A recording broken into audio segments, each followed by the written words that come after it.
마태복음 24장 29절부터 35절 말씀 가지고 인자가 가까이 온 줄 알라 라는 제목으로 함께 은혜를 나누고자 합니다. 임진왜란이 일어나기 1년 전에 1591년 초에 일본을 다녀온 두 명의 조선 통신사들이 서로 엇갈린 보고를 한 것이 선조 24년에 기록된 국조보감 권 30에 기록이 되어 있습니다. 국조보감이라는 역사책은요, 세종 때부터 기록하기 시작했는데 왕의 행실 중에서 후대에 가르침이 될 만한 것들만 추려서 450년 동안 기록한 책입니다. 그래서 1909년까지 이것이 기록이 되어 있습니다. 근데 거기에 보면 황윤길은 보고하기를 필시 병화가 있을 것입니다. 병화라는 말은 난리가 난다는 뜻입니다 라고 했고요, 김성일은 이에 대해서 그러한 정황을 발견하지 못했는데 황윤길이 장황하게 아뢰어 인심이 동요하게 하니 일이 마땅함에 매우 어긋납니다, 이렇게 보고를 했습니다. 그러자 선조는 도요토미 히데요시가 어떻게 생겼던가라고 묻자 황윤길은 눈빛이 반짝반짝하며 담과 지력이 있는 사람인 듯 하였습니다 라고 했습니다. 그런데 김성일은 그의 눈은 쥐 같아서 두려워할 만한 위인이 못됩니다라고 대답을 했습니다. 선조는 김성일의 말을 듣고 준비를 하지 않아서 우리 조상들은 임진왜란으로 큰 화를 입었습니다. 오늘 말씀에서도요, 예수께서는 자신의 재림 때에 나타날 징조들을 말씀하실 것은 그때에도 역시 진짜와 가짜의 보고가 있을 것이라는 뜻입니다. 그런데 가짜에게 속지 말고 마지막 때를 잘 대비해서 멸망하지 않도록 하라는 뜻입니다. 마지막 때 사탄은 재림의 때는 없다고 가르쳐서 아무 대비도 하지 못하게 했다가 갑자기 멸망하게 하려는 것입니다. 그러나 예수님은 분명한 징조들을 미리 보여주시면 인자가 가까이 온 줄 알고 재림의 때를 늘 준비하는 삶을 살라고 하신 것입니다. 29절에서 30절은 인자의 재림에 대해서 말씀하고 있습니다. 원문을 보면 오늘 말씀 첫 부분은 그러나 그 환난의 날들이 지난 바로 직후에, 이런 말로 시작합니다. 그 환난의 날들은요, 예수님 당시 제자들은 예루살렘 멸망을 뜻한다고 생각했을 것입니다. 만약 24장 15절에서 22절만 말씀하셨다면 분명히 예루살렘 멸망을 예언한 것입니다. 그러나 23절에서 28절을 연결해서 말씀하셨기 때문에 예루살렘 멸망만이라고 말할 수가 없습니다. 예루살렘 멸망은 주님께서 재림하시는 날 심판하실 것을 미리 보여준 본보기로 봐야 합니다. 예수님께서 말씀하신 초점은요, 특별히 여러 가지 환난들이 겹칠 때 거짓 그리스도들과 거짓 예언자들이 많은 사람을 속인다는 것입니다. 그러나 평화의 때라면 속지 않을 테지만 불안한 때라면 속기 쉽다는 것입니다. 그 환난의 날들이 바로 지난 직후에라는 말은요, 말 다음에는요, 해가 어두워지고 달은 그 빛을 주지 않고 별들은 하늘에서 떨어지며 하늘의 권능이 흔들릴 것이라고 하셨습니다. 이것은 실제로 하늘에서 일어날 천체 현상을 가리키는 말이라기보다는 상징적인 표현일 가능성이 높습니다. 그럼에도 불구하고 인자가 재림하실 때는 분명히 우리가 알 수 있는 어떤 놀랄만한 사건이 일어난다는 것은 분명합니다. 무조건 단순히 비유라고 볼 수는 없습니다. 그러나 실제로 해가 어두워지고 이런 표현으로 그대로 이해하기는 하는 것은 옳지는 않습니다. 왜냐하면 해와 달, 별들과 하늘의 권능들은요, 당시 이방 사람들이 섬기던 신적 존재를 상징하는 것이기 때문입니다. 이러한 신적 존재들은 하나님께서 나타나실 때는 반드시 그 빛을 가려져야 한다는 것입니다. 종말론적 심판의 때 하나님께서 임하시면 이방 사람들이 섬기던 모든 신적 존재들을 하나님께서 집어내 던지신다는 것입니다. 그렇기 때문에 이러한 신적 존재들은 모두 하나님 앞에 빛을 잃고 굴복한다는 것입니다. 이러한 묘사는 이사야 13장 10절에도 나옵니다. 이러한 묘사는 여호와의 권능의 위대함을 상징하는 것이기 때문에 여호와께서 그 위대하신 권능과 함께 오신다는 징조라는 의미로 받아들여야 됩니다. 이러한 모든 신적 존재들이 하나님의 임재 앞에 빛을 잃고 굴복할 바로 그때 인자가 올 징조가 하늘에서 나타난다는 것입니다. 그렇기 때문에 재림하실 예수님은 하나님의 영광과 권능으로 오신다는 뜻입니다. 그렇게 예수 그리스도께서 하나님의 영광과 권능과 함께 나타날 때 이 땅의 모든 족속들이 통곡한다라고 했습니다. 개역에서 통곡한다는 말은 세번역처럼 본래 가슴을 친다는 뜻입니다. 만약 이러한 모든 환난의 날들이 예루살렘의 멸망을 가리킨다면 모든 족속은 이스라엘의 12지파를 상징합니다. 그러나 문맥은 분명히 마지막 때 예수 그리스도의 재림을 그리고 있습니다. 그렇기 때문에 이는 예수 그리스도를 영접하지 않은 모든 족속들이 가슴을 치며 후회한다는 뜻으로 우리가 받아들일 수 있습니다. 왜 가슴을 칩니까? 그들은 인자가 많은 권능과 영광과 함께 구름을 타고 오는 것을 볼 것이기 때문이다라고 설명을 했습니다. 이러한 환난들이 만약에 예루살렘 멸망만을 뜻한다고 해석하는 사람들은 인자가 구름 타고 온다는 말이 실제 예수님이 재림하는 것이 아니라 예루살렘 성전이 멸망할 때 인자가 예수 그리스도가 영적으로 재림한다는 뜻이라고 설명을 합니다. 그렇기 때문에 예수님의 재림은 실제로 일어나지 않는다고 해석합니다. 성경을 한번 잘못 해석하기 시작하면 그 뒷부분이 말이 안 되는 것은 자꾸 이렇게 꽤 맞추게 되어 있습니다. 그러나 큰 권능과 영광과 함께 구름을 타고 온다는 것은 하나님의 영광스러운 임재의 상징이기 때문에 예루살렘의 멸망과 연결할 수 없습니다. 더구나 번개가 번쩍이는 것처럼 모든 사람이 다 볼 수 있다고 지난주 말씀에서 그랬죠. 독수리가 모여있는 것을 보고서 그 아래 시체가 있는 것을 분명히 다 알 수 있다고 했습니다. 그처럼 분명히 알 수 있게 오시는데 성전 파괴 때 메시아가 오셨다는 것을 목격했다는 증거는 어디에도 없습니다. 또 영적으로 임했다라고 기록한 초대교회 문서도 하나도 찾아볼 수 없습니다. 오늘날 수많은 유명한 성경 해석자들은요, 서구의 합리적이고 과학적인 사고를 가진 사람들입니다. 크리스찬이라고 하는데요, 복음서에 나타난 예수님께서 행하신 기적과 놀라운 치유 사건들은 사실이 아니라고 해석합니다. 왜 그러냐면요, 그것이 오늘날 그대로 다시 재현될 수 있으면 사실인데, 만약에 오늘날 무리를 걸을 수 있는 사람이 있다면 그건 사실이라는 겁니다. 오늘날 죽은 사람을 살릴 수 있다면 그것이 사실이라는 겁니다. 그런데 아니라면 그것은 제자들이 꾸며낸 신화일 것이다, 이렇게 과학적으로 생각합니다. 그렇기 때문에 이들은 예루살렘을 멸망을 뜻한다고 하는 이유가 뭐냐면요, 마태복음이 예루살렘 멸망 후에 기록되었기 때문입니다. 그럼 이것은 예언이 아니라 제자들이 경험한 걸 가지고 예수님 말씀과 꽤 맞춰서 이렇게 기록했다라고 해석을 하는 겁니다. 따라서 어떤 놀라운 기적이나 예언이나 어떤 이런 것은 없고 실제로 일어난 사건을 가지고 이렇게 증거하고 있다, 제자들이 그것을 꾸며서 증거하고 있다, 이렇게 해석합니다. 그것이 이단이 아니라 정통이라고 하는 아주 그런 신학자들도, 서구의 학자들은 대부분 그렇게 성경을 읽습니다.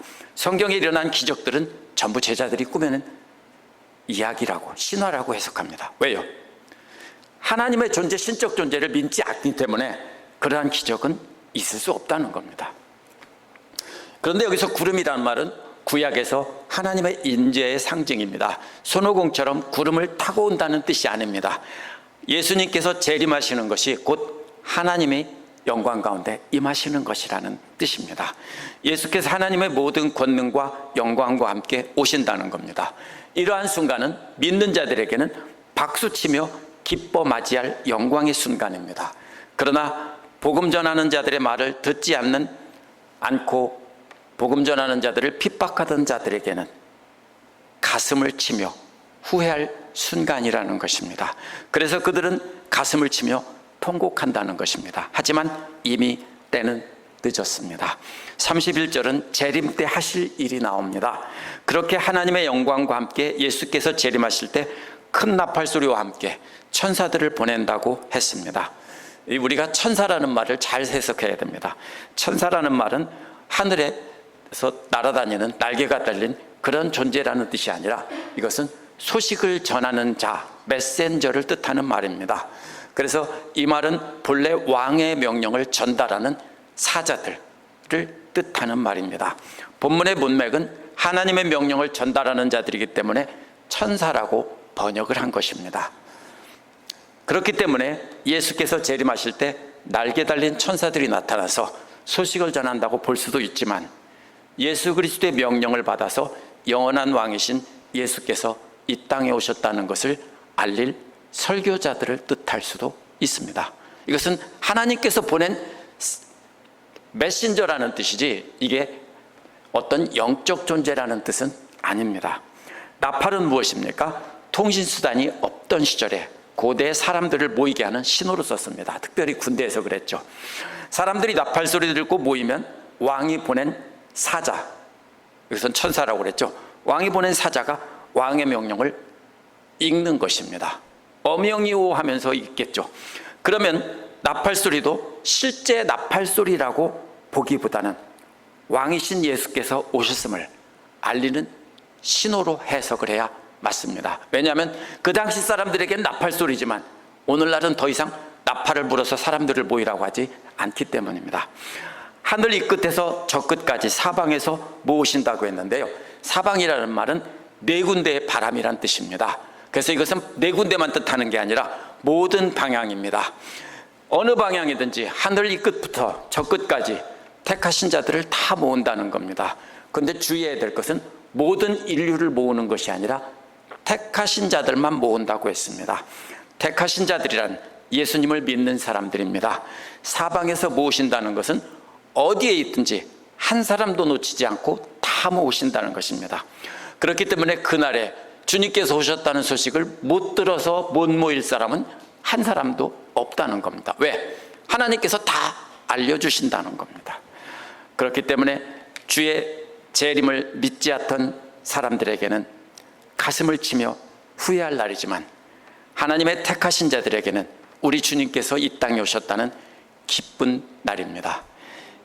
세 번째로 32절에서 36절은요, 무화과 나무의 비유로부터 배우라고 했습니다. 이어서 예수께서 마지막 때의 징조와 예수 그리스도의 재림의 때를 어떻게 할 수 있는지를 무화과 나무의 비유로 말씀하셨습니다. 이 비유를 잘 봐야 됩니다. 예수께서 무화과 나무의 가지가 연하여지고 잎이 돋으면 여름이 가까웠다는 것을 안다는 것입니다.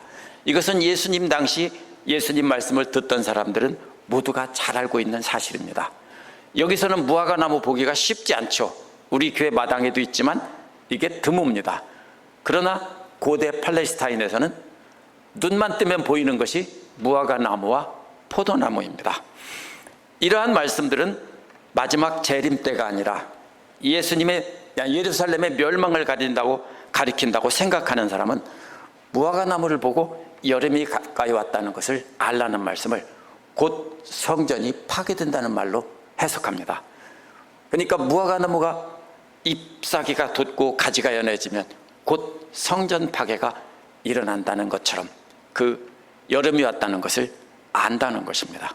그런데 이러한 해석은요, 문제가 뭐냐면요, 무화과 나무가 본래 그리고 있는 그 그림과 맞지 않는다는 겁니다. 왜냐하면요, 팔레스타인 지방에서 무화과 나무는 가을에 잎이 떨어지고 죽은 것처럼 봄까지 그대로 남아 있습니다.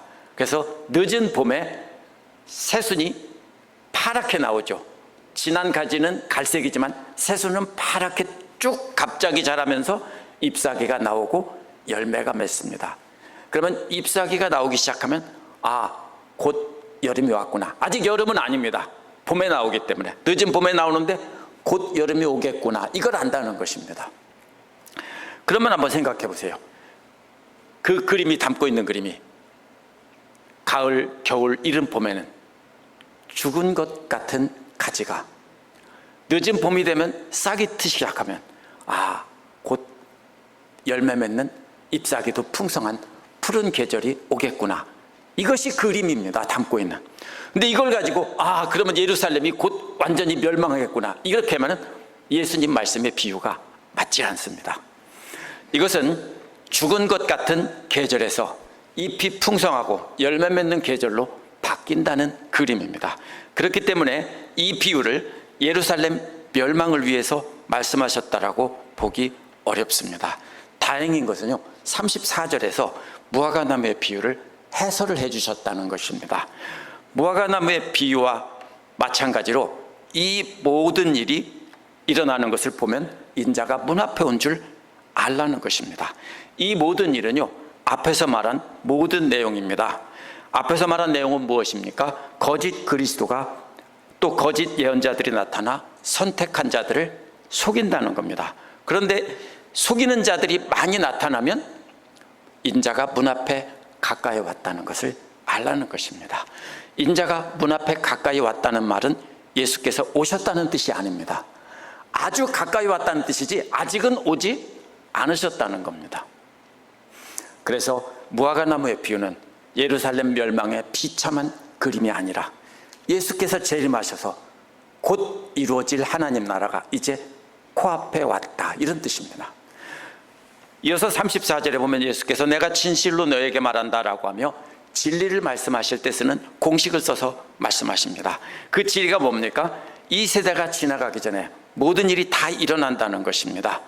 예수께서 말씀하신 인자의 재림의 때가 예루살렘의 멸망을 가리킨다고 해석하는 사람들은 이 세대란 말을 보고 그것 봐, 우리 말이 맞지라고 해석합니다. 왜 그러냐면요, 이 세대란 보통 뭡니까? 40년 정도의 기간을 가리킨다고 보기 때문입니다. 근데 이 말은 본래 종족이나 족속이라는 뜻입니다. 이는 예수님 당시 살아있던 유대 사람들, 이 족속들, 이런 뜻입니다. 보통 그 기간은 40년입니다. 40년이 지나가면 예수님의 목격자들은 다 죽고 없어집니다. 그래서 그 세대가 전부 지나가기 전에 온다라고 하면 AD 30년에 예수님이 돌아가셨고요, AD 70년에 예루살렘 성전 파괴가 이루어집니다. 그러면 딱 40년입니다. 그러니까 이 세대가 지나가기 전에라는 말은 예루살렘 성전 파괴가 분명하다라고 말합니다. 그러면 문제가 뭐냐면요, 마지막 재림 때를 떠올리게 하는 바로 앞에 있는 이런 말들은요, 뭐냐? 말이 안 되죠. 그건 뭐라고 하냐면 예루살렘의 멸망을 암호처럼 바꿔서 말한 것이다, 이렇게 합니다. 왜냐하면 맞지 않기 때문입니다. 한번 성경을 잘못 꿰맞추기 시작하면 계속 꿰맞추게 되어 있습니다. 근데 24장 3절에서 제자들의 질문의 초점이 예루살렘의 재림의 때와 예수님의 재림의 때와 세상의 끝날입니다. 단순히 성전 파괴가 아닙니다. 물론 제자들은 성전이 파괴되면 그때가 세상의 끝이고 예수님이 다시 오실 때라고 생각했을 겁니다. 하지만 예수님의 대답은 분명히 재림의 때를 함께 말씀하고 있습니다. 그러면 이 세대가 뭐냐면요, 이 족속이 다 지나가기 전, 그럼 무슨 뜻이 됩니까? 유대민족이나 예수님 믿지 않던 유대교 사람들이 다 사라지기 전에 재림한다는 뜻일 수도 있고, 한 걸음 더 나가서 이 족속이란 모든 사람들을, 인류를 가리켜서 해석할 수도 있습니다. 그렇기 때문에 이 족속이 지나가기 전에 다 이루어진다는 것은요, 이것은 31절에서 말한 종말론적인 시나리오를 말한다고 볼 수 있습니다. 이전의 심판이 홍수 세대와 광야 세대에 임한 것처럼 마지막 심판도 이 세대, 즉 믿지 않는 모든 인류들에게 떨어진다는 뜻입니다. 문맥으로 본다면 모든 믿지 않는 인류들이 다 사라지기 전에 주님이 오실 것이다, 이런 뜻으로 저는 해석합니다. 그러나 성전 파괴에 대한 내용도 분명히 있기 때문에 전적으로 종말로만 해석할 수는 없습니다. 성경의 예언은 항상 이미 성취된 것과 앞으로 이루어질 것을 담고 있습니다. 예수님 당시 예수님을 거부하던 사람들은 예루살렘 성전 파괴 때 모두 멸망한 것처럼 마지막 인자의 재림 때도 믿지 않는 자들은 다 멸망할 것이라고 하신 것입니다. 그렇게 본다면 이 세대는 마지막 재림 때까지 남아있을 믿지 않은 사람들을 뜻한다고 볼 수 있습니다. 이 모든 일이 예루살렘 성전 파괴와 연결된 것이라고 해석하는 사람들은요, 24장 4절부터 28절까지만 가리킨다고 봅니다. 왜냐하면 29절부터 31절은 종말론적인 징조가 분명하기 때문입니다. 그러면 이 사람들은 뭐라고 하냐면요, 29절부터 31절은 다가올 성전 파괴와 그 결과의 중요성을 상징적으로 암호화해서 말한 것이다, 이렇게 말합니다. 그런데 29절은 즉시라는 말로 앞부분과 연결되고 30절도 그때라고 하면서 앞부분과 연결되기 때문에 절대로 끊어 읽을 수 없습니다.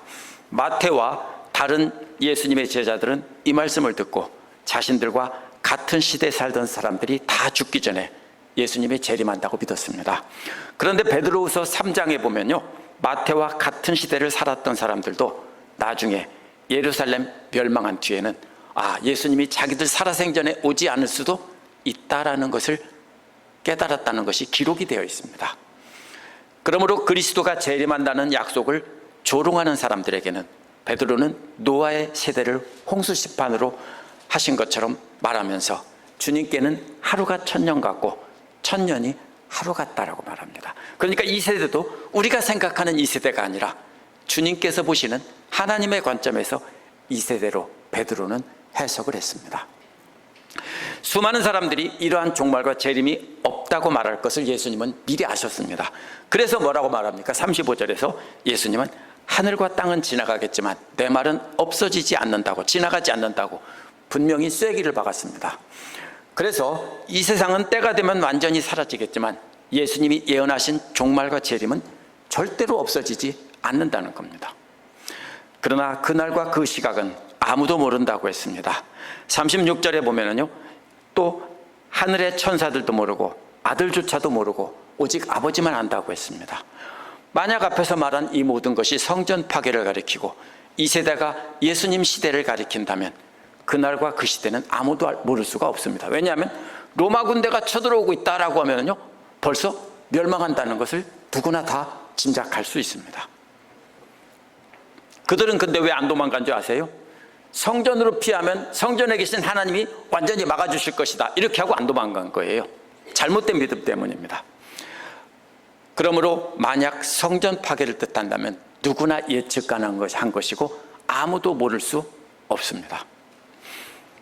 따라서 이 세대는 예수님이 승천하신 때부터 재림하실 때까지 사는 그 모든 세대, 하루가 1000년 같고 1000년이 하루 같은 그 하나님의 시각에서 이 세대입니다. 37절에서 노아의 때를 말씀하신 것도 홍수 심판하신 세대와 예수님의 재림 전까지 마지막 시대를 사는 세대를 비교한 것입니다. 무슨 말입니까? 예수님은 반드시 재림한다는 겁니다. 절대로 재림이 없어지지 않는다는 것입니다. 예수님께서 재림하실 징조들을 말씀하시며 하늘과 땅이 사라지더라도 예수님은 반드시 재림한다고 하셨습니다. 반드시 그 말은 이루어진다고 했습니다. 왜 이렇게 말씀하셨습니까? 그 목적을 알아야 됩니다. 예수님의 제자들인 우리가 예수님의 명령을 따라 모든 족속들로 제자를 삼으며 신실하게 말씀을 따라 사는 것을 마귀는 정말로 싫어합니다. 마귀는 거짓 그리스도와 거짓 예언자들을 보내서 당장 예수님이 오실 것처럼 속여서 하던 일을 멈추고 이제 예수님 맞을 준비나 해라, 이렇게 속이는 것입니다. 그렇기 때문에 예수님은 이러한 말씀을 그러한 마귀의 전략에 속지 말고 어떤 일이 있어도 계속 하던 일을 하라는 뜻입니다. 인자가 아직 온 것이 아니라 가까이 온 것이기 때문에 예수님께서 문 열고 들어올 때까지 하던 일을 계속해라, 이것이 예수님 말씀의 초점입니다. 따라서 마귀는 성경을 심각하게 배우려는 태도가 없는 사람들에게는 거짓 그리스도와 거짓 예언자들을 보내서 지금이 바로 그때라며 자기를 따르라고 속입니다. 마귀는 또 성경을 열심히 배우는 사람들은 뭐라고 합니까? 속지 않습니다. 그런 거짓 예언자들에게. 그 사람들에게는 어떻게 말하냐면요, 당시 유대 사람들의 시대가 지나가기 전에 예루살렘 멸망이 이루어졌다고 가르치면서 이것은 역사적인 사실이고 재림은 오지 않는다라며 성경은 과학적이고 역사적인 배경으로 읽어야 된다고 지적인 사람들에게 가르칩니다. 마귀가 이렇게 가르치는 목적은요, 주님의 지상 명령을 따라 사는 것을 멈추고 주님 맞을 준비를 하라는 겁니다. 그렇죠. 우리가 막 청소하다가 귀한 손님이 들어오신다 하면 청소하는 것을 멈춰야 되겠죠. 그리고 손님을 맞아야 되겠죠. 마귀는 바로 그 말을 하려고 하고 있는 겁니다. 그래서 뭘 하려고요? 지금 주님이 바로 오시니까 다 그만둬라, 이 뜻입니다. 그렇기 때문에 예수께서는 우리에게 어떠한 어려움 속에서도 거짓으로 속이는 자들에게 현혹되지 말라고 한 것입니다. 대신에 예수님의 말씀을 따라 원수들에게도 친절한 태도를 보이며 우리 삶을 통해 복음 증거하는 일을 계속하라는 것입니다. 내일 주님이 오신다고 해도 오늘 우리는 삶과 입술로 복음 전하는 일을 해야 되는 것입니다. 우리는 거짓 그리스도들과 거짓 예언자들이 어떤 말로 속이려 해도 속지 말고 주님 다시 오실 그날까지 계속해서 예수님께서 하라고 하신 일을 해야 하는 것입니다. 그날과 그때는 하나님 아버지만 안다고 했습니다. 그렇기 때문에 그날과 그때를 안다는 사람들은 다 가짜입니다. 우리는 그날과 그때를 알지 못하기 때문에 항상 깨어 기도하며 예수님께서 하라는 것을 해야 합니다. 만약 오늘 저녁에 주님 오신다고 해도 우리는 그 전까지 할 일을 계속해야 한다는 것이 바로 예수님 말씀의 초점입니다. 천지가 없어지더라도 주님께서 다시 오신다는 말은 절대로 없어지지 않고 반드시 이루어질 것이기 때문입니다. 이러한 징조들이 나타나면 속지 말고 우리 주님께서 가까이 온 것이지 완전히 온 것이 아니라는 뜻으로 받아들이고 계속 하던 일 계속 하라는 것입니다. 그것이 인자가 가까이 왔다는 걸 알고 우리가 살아가는 것입니다. 기도하겠습니다.